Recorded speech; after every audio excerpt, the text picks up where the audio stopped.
बुलेटिनमध्ये सुरुवातीला महत्त्वाची बातमी। पिंपरी चिंचवडमध्ये महापालिका निवडणूक दोन्ही राष्ट्रवादी एकत्र लढणार आहेत अशी घोषणा स्वतः अजित पवारांनी केलेली आहे। निवडणुकीचा पहिला नारळ फोडला आणि अजित पवारांनी दोन्ही राष्ट्रवादी एकत्र लढणार असल्याची घोषणा केलेली आहे। पिंपरी चिंचवडमधील तळवडे मधल्या भाषणात बोलताना अजित पवारांनी स्वतः दोन्ही राष्ट्रवादी एकत्र लढणार अशी घोषणा केलेली आहे।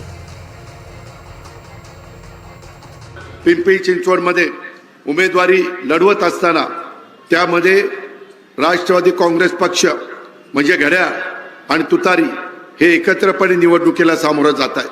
त्याच्यामुळे हा परिवार पुन्हा एकत्र येण्याचं काम होत आहे। बऱ्याच जणांच्या मनामध्ये तशा पद्धतीने होतं। शेवटी मित्रांनो, आपण अनेक जण शेतकरी आहोत। शेतकरी तुमची माझी जात आहे। त्याच्यामुळे महाराष्ट्राच्या सर्वांगीण विकासाच्या करता काही गोष्टी कराव्या लागतात आणि तशा पद्धतीने यावेळेस ह्या सगळे नेते मंडळी बसलेली होती आणि जागांचं वाटप करत असताना काही पुढं मागं सरकून व्यवस्थित जागांचं वाटप केलेलं आहे। तुम्हाला 2 दिवसात ती माहिती मिळेल, कारण मी आता बोललो आणि काही नाही झालं। बघा काय यांनी सांगितलं आणि काय झालं। त्याच्यामुळे जरा 2 दिवस कळ काढा।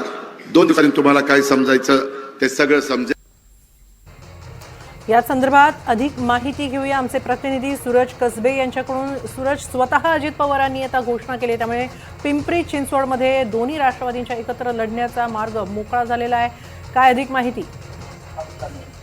आपण पाहिलं पिंपरी चिंचवड शहरात दोन्ही राष्ट्रवादी एकत्र होते अशी खुद्द घोषणा उपमुख्यमंत्री अजित पवार यांनी तळवडे येथील एका भाषणामध्ये केले।